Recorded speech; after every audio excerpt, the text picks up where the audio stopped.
Hello, Future Love family. I hope all of you are having a good day today. It is Saturday, the 15th of August, and you guys know what that means.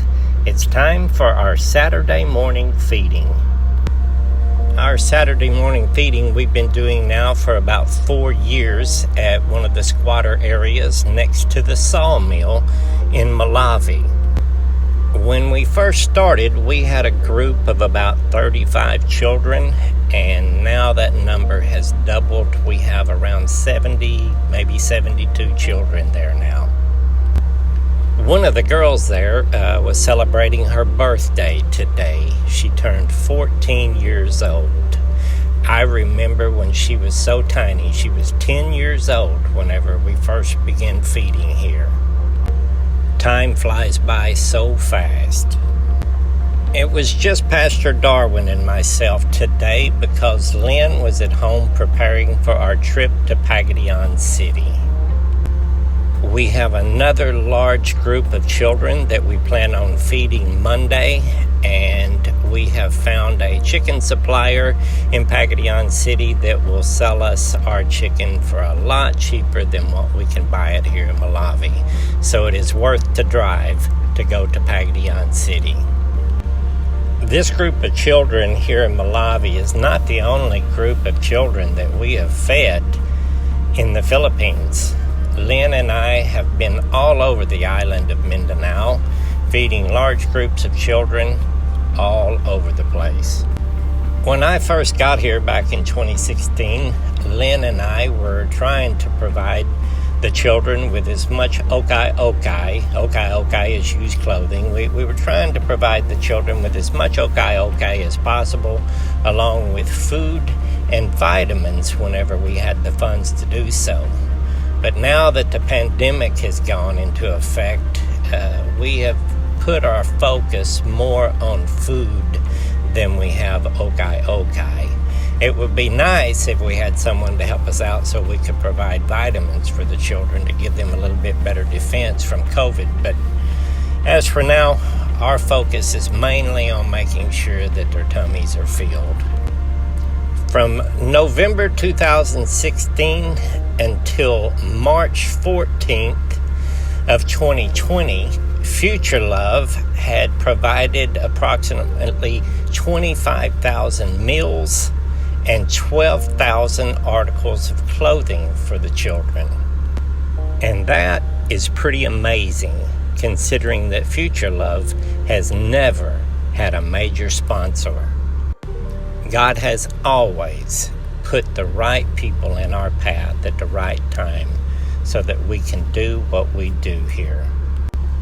Now, a lot of times my flesh gets in the way and I want to do more and more and more. And I wish for those big sponsors and not to have to worry about budgets and things like that. But, part of my journey here in the Philippines over the past 4 years has been learning to be patient and put my faith in God to supply everything and to not worry.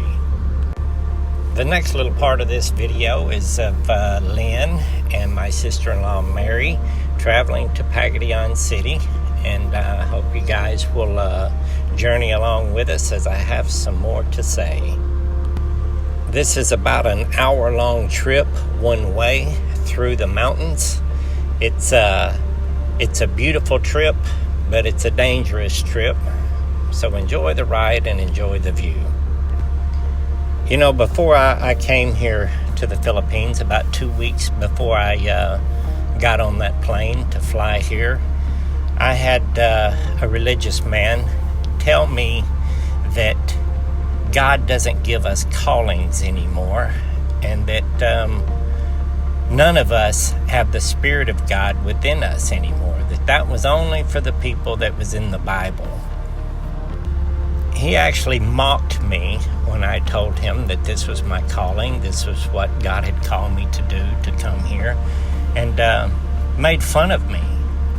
And then he told me that I needed to delete all of my videos on YouTube and Facebook about my testimony because it was all a lie. See, because of his doctrine will not allow him to believe that God will actually work miracles in your life and call you out to do things in this life. He just cannot accept it.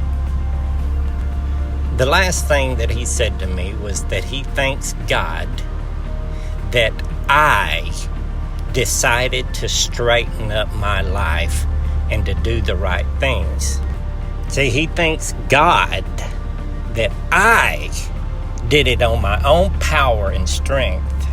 He thanks God for that, even though in his doctrine God didn't have anything to do with it. He's just thanking God that I decided to do something about my life and change it. After that, I had to dust my feet, and I decided at that moment that I would not try to argue or debate. I would just let my life from that point forward be my testimony.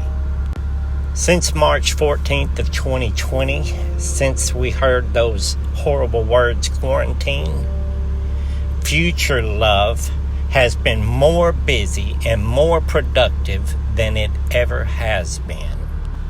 I know without a doubt that I was called to come here, to be here at this time.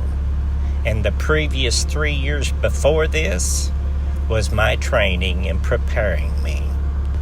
You just watch.